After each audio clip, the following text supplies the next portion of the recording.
প্রিয় দর্শক, স্বাগত জানাচ্ছি আমাদের সকলের প্রিয় চ্যানেল মেঘনা টিভির এ রমাদানের অনন্য আয়োজন রহমতে রমজান। আজ প্রথম রমজান। আপনাদের সকলকে জানাচ্ছি আন্তরিক প্রীতি ও শুভেচ্ছা মেঘনা টিভি পরিবারের পক্ষ থেকে। আপনারা সকল উপভোগ করছেন প্রমিস গ্রুপ নিবেদিত powered by Intech queens cafe. Quiz sponsor হিসাবে আমাদের সাথে সংযুক্ত রয়েছেন সিলভার ডেভেলপার্স লিমিটেড। আমরা আজ এমন একটি বিষয় নিয়ে কথা বলবো যা হচ্ছে আমাদের জীবন ঘনিষ্ঠ দুনিয়া মুক্তি এবং আখিরাতে পরকালীন মুক্তি যাতে রয়েছে।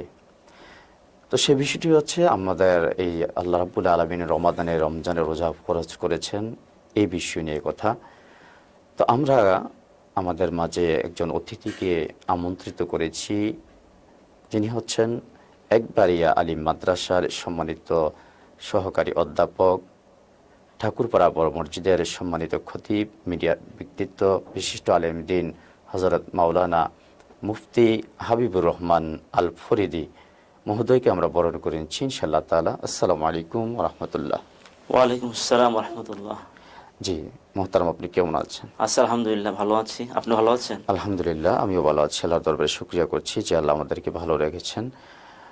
তো আমরা উপস্থাপনে বলেছি যে, প্রথমে ওপেনিংয়ে বলেছি যে আজকে আমরা যে বিষয়টি নিয়ে কথা বলবো সেটি হচ্ছে আমরা যে রমাদানের পরিচয় এবং এই রমাদানের গুরুত্ব তাৎপর্য নিয়ে আমরা কথা বলবো ইনশাআল্লাহ তাআলা। এই বিষয়ে কথা বলার জন্য আপনাকে আমি আন্তরিকভাবে অনুরোধ করছি। আলহামদুলিল্লাহ, আলহামদুলিল্লাহ ওয়া কাফা ওয়া সালামুন আলা ইবাদিহিল্লাযিনা ইসতাফা, আম্মা বাদ। ফাউযু বিল্লাহি মিনাশ শাইতানির রাজিম। বিসমিল্লাহির রহমানির রহিম। কুতিবা আলাইকুমুস সিয়াম কামা কুতিবা আলাল লাযিনা মিন ক্বাবলিকুম লাআল্লাকুম তাত্তাকুন। আল্লাহ তাআলার মেহেরবানি যে আমরা রমজান পর্যন্ত হায়াত পেয়েছি। শুকরান, আলহামদুলিল্লাহ। নবী সাল্লাল্লাহু আলাইহি ওয়াসাল্লাম দোয়া করেছেন, আবাল্লিগনা রমাদান, আল্লাহ পাক যেন রজবের সামানে বরকতের হায়াত রমজান পর্যন্ত পৌঁছে দেয়। এখন যদি আমরা মারাও যাই আমরা সার্থক। রমজানে যদি কেউ মারা যায় আল্লাহর মেহেরবানিতে কবরের ফিতনা থেকে, অর্থাৎ কবর আযাব থেকে আল্লাহ হেফাজত করেন ইনশাআল্লাহ। তা আমরা একটা গুরুত্বপূর্ণ মাস পেয়েছি, এই জন্য এই মাসটাকে আমরা কাজে লাগাতে হবে। আমরা যেন প্রতিটি মুহূর্ত, প্রতিটি সেকেন্ড যেন আমরা লক্ষ্য রাখি যে আমাদের কোনো গুনাহ হচ্ছে কিনা। মানুষের প্রতিটা মুহূর্তে ইবাদত। ওয়া মা খালাকতুল জিন্না ওয়াল ইনসা ইল্লা লিয়াবুদুন। প্রতিটা মুহূর্তে ইবাদত। যদি আমি কোরআন সুন্নাহ মোতাবেক সময়টা কাজে লাগাইতে পারি, গুনাহ কাজে লিপ্ত না হই, আমার ঘুম ইবাদত হবে, আমি ইস্তেঞ্জা যাব, এটা আমার ইবাদত হবে। সেখানে যদি ঠিকমতো পবিত্রতা অর্জন করি, আমি বাম পা দিয়ে ঢুকলাম, ডান পা দিয়ে বের হলাম, তাহলে ইস্তেঞ্জার কাজটা আমার কি হবে? ইবাদত হবে। সুবহানাল্লাহ। আমার সন্তান লালন পালন, পরিবারে সময় দিচ্ছি, সব ইবাদত হবে। এই জন্য লক্ষ্য রাখতে হবে পবিত্র রমজান মাস একটা নফল কাজ করলে মা তাকাররাবা ফিহি বিখাসলাতিন কানা কামান আদ্দা ফারিদাতান ফিমা সাওয়া। কেউ যদি রমজান মুবারকে একটা নফল কাজ করে আল্লাহ তাআলা তাকে একটি ফরজের সমান সওয়াব দিয়ে দিবেন। সুবহানাল্লাহ, সুবহানাল্লাহ। এই জন্য এই রমজানে কাজে লাগাতে হবে। কিছু নফল নামাজ বেশি পড়তে হবে, তাহাজ্জুদের নামাজ, চাশতের নামাজ, আওয়াবিল নামাজ, যতটুকু আমরা সম্ভব একটু বেশি পড়বো, তাহলে ফরজের সমান সওয়াব পেয়ে যাব। ওমান আদ্দা ফারিদাতান ফিহি কানা কামান আদ্দা সাবঈনা ফারিদাতান ফিমা সাওয়া। আর যদি কেউ একটা ফরজ কাজ করে আল্লাহ তাকে 70টি ফরজের সমান সওয়াব দিয়ে দিবেন। সুবহানাল্লাহ। আপনি নফল দান করলেন, ফরজের সমান সওয়াব পাইবেন, আর ফরজ জাকাত দিয়ে দিবেন, আল্লাহ 70 গুণ সওয়াব বাড়াই দিবেন। সুবহানাল্লাহ। এই গুরুত্বপূর্ণ একটা মাস আমরা পেয়েছি। কেন আল্লাহ দিয়েছেন? লাআল্লাকুম তাত্তাকুন, তাকওয়া অর্জনের জন্য। এই তাকওয়াটা হচ্ছে আল্লাহ সচেতনতা। তাকওয়ার আমরা একটা অর্থ বলি ভয়। ভয় মানে জবাবদিহিতার সাথে আল্লাহকে ভয় করা। আর আরেকটা অর্থ আমরা গবেষণামূলক কথা, যে তাকওয়া মানে হচ্ছে আল্লাহ সচেতনতা। এটা হচ্ছে যেমন একজন ভাই উনি বলল যে উনি স্বাস্থ্য সচেতন।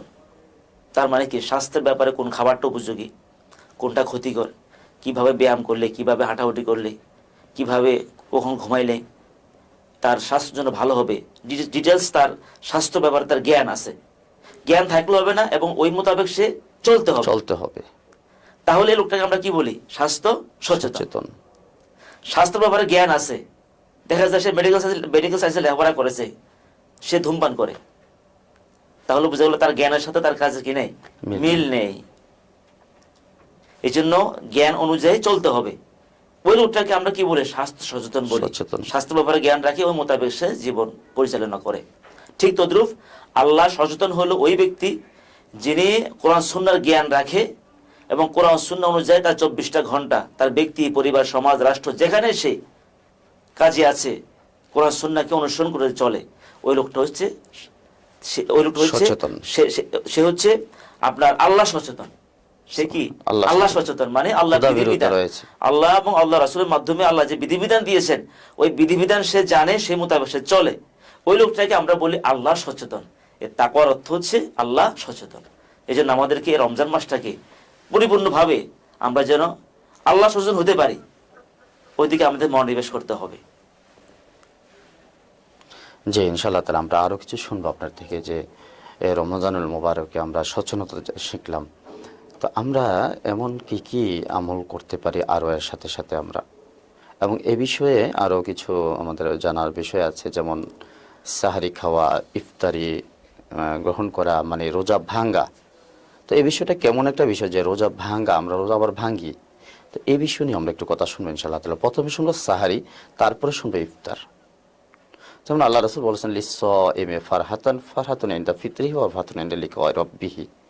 ঠিক এই টপিকসে আর একটু কথা শুনবো ইনশাআল্লাহ তাআলা। জি জি, আমি সাহারি বা ইফতার, তাসাহহারু ফাইন্না ফি সাহরি বারাকা, নবী সাল্লাল্লাহু আলাইহি ওয়াসাল্লাম বলেছেন সাহারি খাও, কেন সাহারির মধ্যে আল্লাহ তাআলা বারাকা দিয়ে দিয়েছেন। সুবহানাল্লাহ।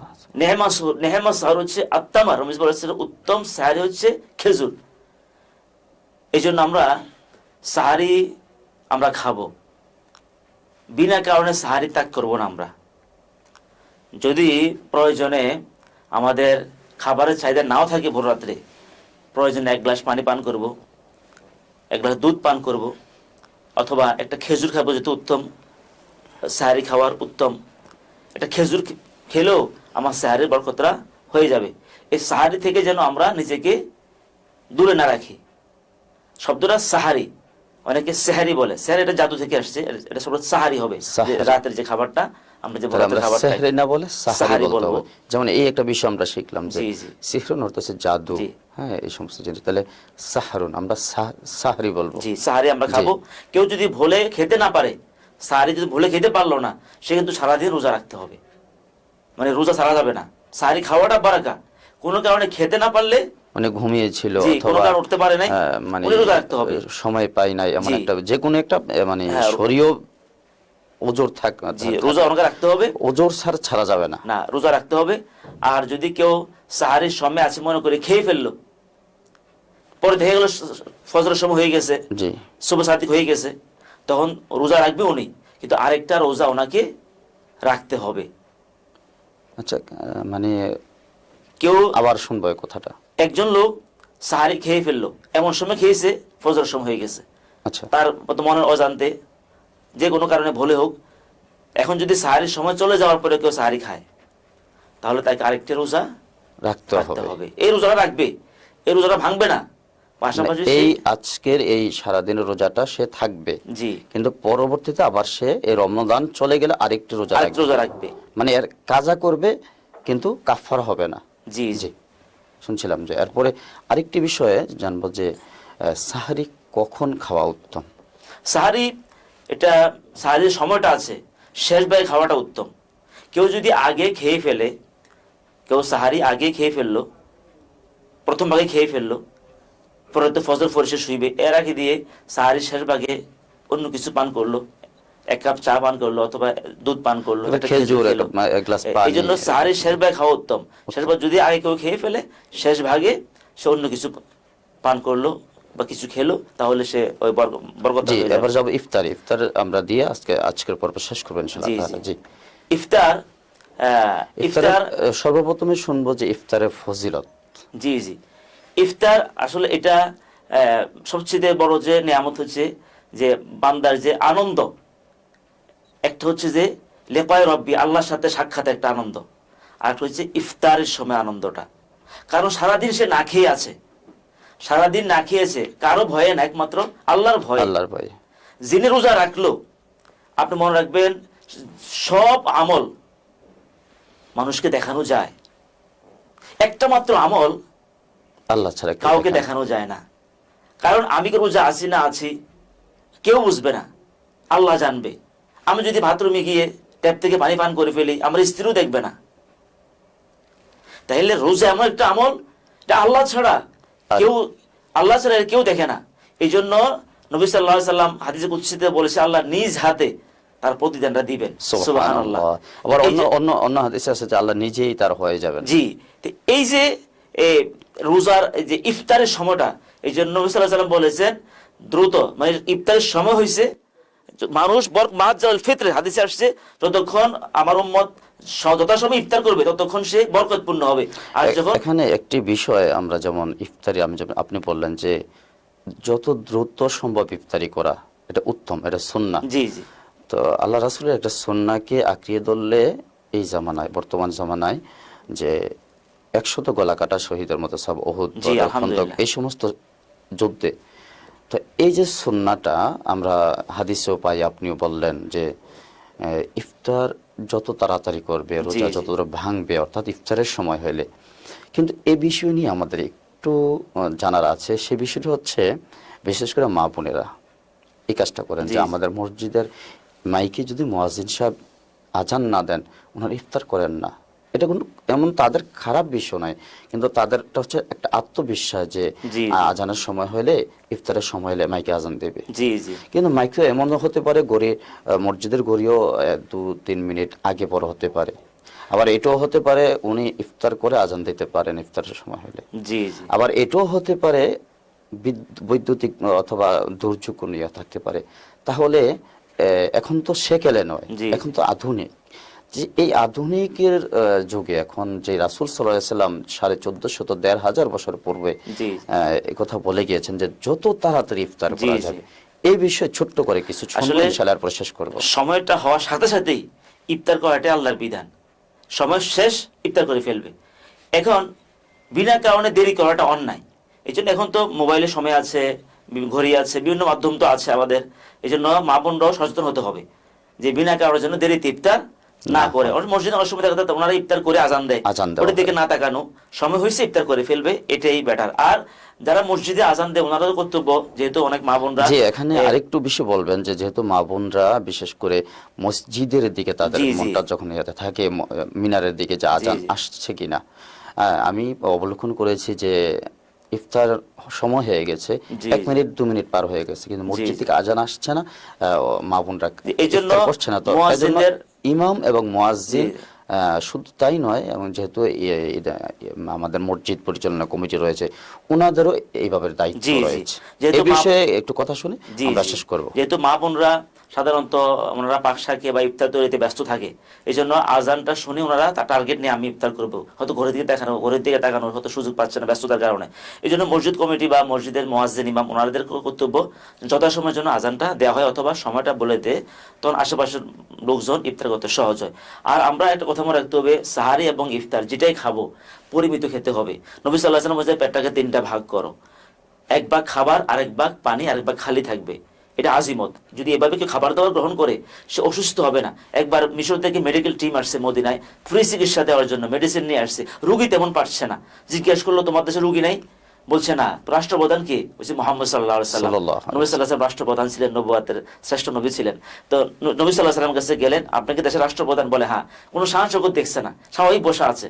তারপরে জিজ্ঞেস করলো যে রুগী নাই কেন আপনার দেশে? বলছে আমার সাহাবীরা আমার সুন্নাহ মোতাবেক খাবার দাবার গ্রহণ করে। যদি আমরা 3টা ভাগে পেটটাকে ভাগ করে খেতে পারি, আমার ডায়াবেটিস, হাড়ের সমস্যা, বিভিন্ন কিডনি সমস্যা এগুলো হবে না ইনশাআল্লাহ। পেটটাকে 3টা ভাগ করবো, 1 ভাগ খাবার, 1 ভাগ পানি, আর 1 ভাগ খালি থাকবে, অসুস্থ হব না। আর ভোর রাতে যখন আমরা উঠবো, আমরা সাহারি খাই আর ইফতারি খাই, পরিমিত আমরা খাবো। তাহলে এই দেহটা, রোজা তো দেহটাকে সার্ভিসিং করে, এটা হচ্ছে অটোফেজি। অর্থাৎ দেহটাকে রোগগুলা, জীবাণুগুলাকে দেহের ধ্বংস করে দেয়। বিভিন্ন জীবাণু, এমনকি রোজার কারণে ক্যান্সার জীবাণু ধ্বংস হয়ে যায়, রোজার কারণে ইনশাআল্লাহ। বন্ধ্যত্ব পর্যন্ত দূর হয়ে যায়, রোজা ডায়াবেটিস নিয়ন্ত্রণ করে, হার্ট মজবুত করে, দেহের ফুসফুসকে সতেজ করে, এভাবে পুরোটা দেহকে সার্ভিসিং করে। যদি আমি সুবহানাল্লাহ। অতিরিক্ত খাই, অতিরিক্ত খেলে অন্য কিন্তু কোনো এপিসোডে আপনার এই বিষয় নিয়ে কথা বলবেন ইনশাআল্লাহ। জি জি, চমৎকার বলছিলেন। অতিরিক্ত খেলে কিন্তু আমার এই উপকারটা হবে না। এই জন্য আমরা পরিমিত খাবো। আরেকটা কাজ করবো, আমরা ভোর রাত্রে উঠলে আমরা অবশ্য তাহাজ্জুদের নামাজটা পড়ে ফেলবো। সারা বছরের সুযোগ পাই না আমরা তাহাজ্জুদ পড়া, হয়তো মাঝে মধ্যে আমরা পড়ি, কিন্তু রমজান মাসে আপনি 1 মাস ইচ্ছা করে তাহাজ্জুদ পড়তে পারেন। একটু 10টা মিনিট আগে উঠে গেলে ইনশাআল্লাহ আমরা তাহাজ্জুদটা পড়তে পারবো, রমজানটা আমরা বরকতপূর্ণ হবে। আল্লাহ তাআলা আমাদেরকে তৌফিক দান করুন। আমিন। আপনার জন্য অনেক অনেক শুভকামনা। চমৎকার বলছিলেন আল্লাহ রাব্বুল আলামিন এর থেকে আমাদের শিক্ষা নিয়ে আমাদের জীবনটাকে সুন্নতের রঙে রাঙিয়ে যেন আমরা আলোকিত পথ দিশা পাই, সেই কামনা করছি। অনেক অনেক শুভকামনা আপনার জন্য। প্রিয় দর্শক, আমরা এতক্ষণ পর্যন্ত উপভোগ করছিলাম প্রমিস গ্রুপ নিবেদিত powered by Intech queens cafe. আমাদের সাথে কুইজ স্পন্সর হিসাবে আরও যুক্ত ছিলেন সিলভার ডেভেলপার্স লিমিটেড। তো আমরা আজ এখানে শেষ করব, তবে শেষ করার পূর্বে আপনাদের সকলকে আবারও ঠিক একই সময় একই চ্যানেলে অন্য কোনো বিষয় নিয়ে আমরা কথা বলবো, সেই আলোচনাটুকুন শোনার আমন্ত্রণ জানিয়ে বিদায় নিচ্ছি। আপনারা ততক্ষণ ভালো থাকুন, সুস্থ থাকুন। আসসালামু আলাইকুম ওয়া রাহমাতুল্লাহ।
আপনারা দেখছেন মেঘনা টিভি, সত্যের সন্ধানে সবসময়।